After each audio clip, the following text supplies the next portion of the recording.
Please note a very urgent update.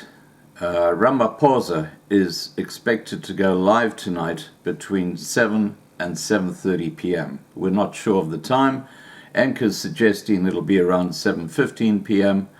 I have changed the alert on the actual preset live stream, so that should actually give you a warning when we go live at 7 p.m. tonight, not 7:45 p.m.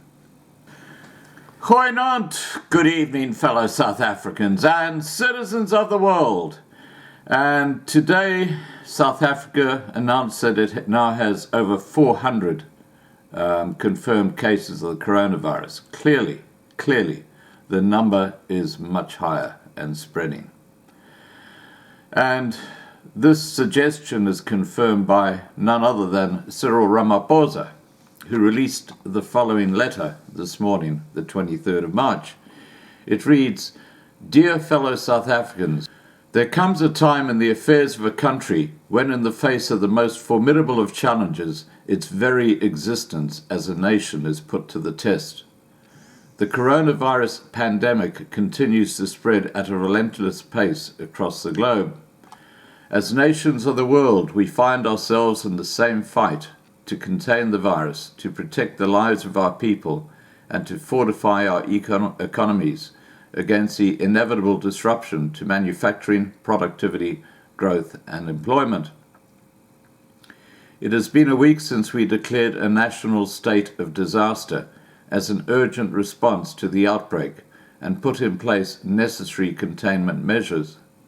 These measures relate to the prohibition of gatherings of more than 100 people, restrictions on people entering the country, the closure of schools, the sale of alcohol, and emergency procurement procedures in support of the fight against COVID-19. The Department of Health, supported by the entire government communications machinery, has led efforts to raise awareness among the general public around screening and detection, prevention, hygiene control, and the importance of social distancing. The manner in which all South Africans have taken charge of not just their own personal health, but the health of those around them, has been exemplary and heartening. Everywhere we see signs of behavioral change as the nation rallies behind infection control measures. From filling stations to taxi ranks, from spas to restaurants, South Africans fully understand the gravity of the situation. Hand washing has been practiced and hand sanitizers are available in stores and other retail spaces. People are observing the rules restricting large public gatherings.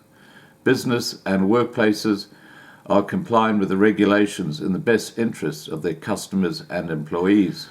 Last week, representatives from all political parties in Parliament stood united on a public platform to declare their support for the national effort to combat the pandemic. At the same time, they offered a practical and workable suggestion on how we can mitigate its impact on lives and livelihoods.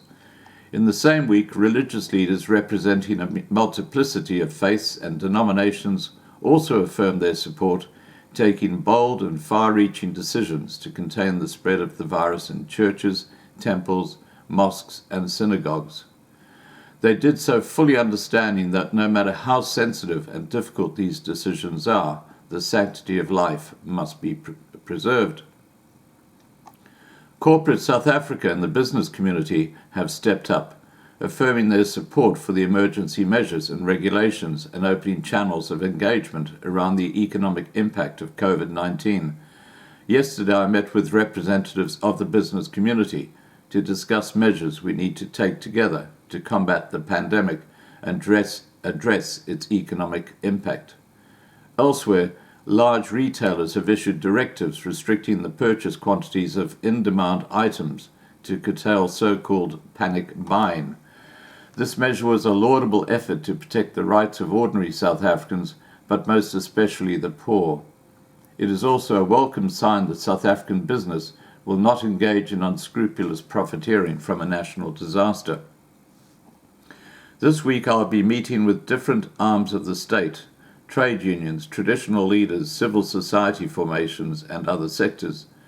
I have no doubt that they too are already mobilized and united behind the national effort.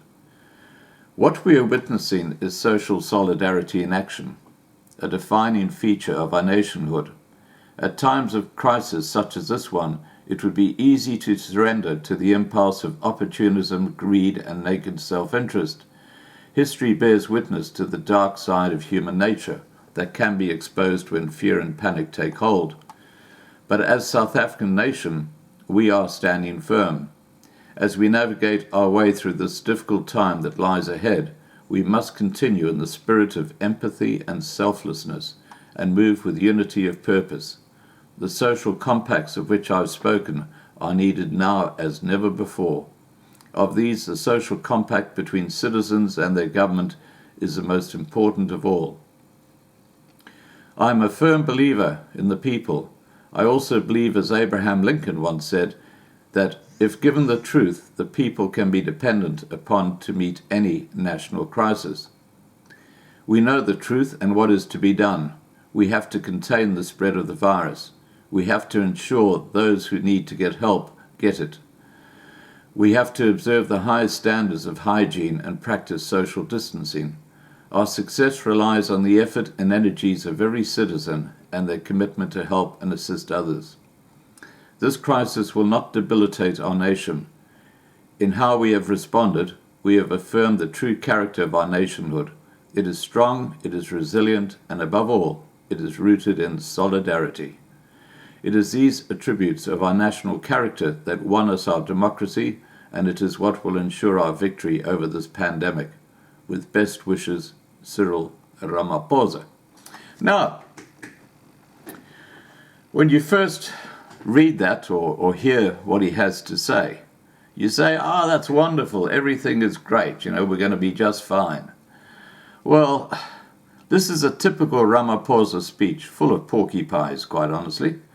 The comment, for example, that, that everybody's got to be looked after at this time, we've got to make sure that we can give them the right sort of health support and stuff like that. The public health system and the public hospitals are a complete disaster. There's no way that South Africa is going to be able to do that, but yet he claims they will. And then he goes on to suggest that South Africans are, to the man, participating in social distancing. Well, I have seen so much evidence of exactly the opposite in South Africa. Particularly the black population think the coronavirus is a joke, and there is absolutely no social distancing. And if you look at the taxis, need I say more? Anyway, look, that's his speech.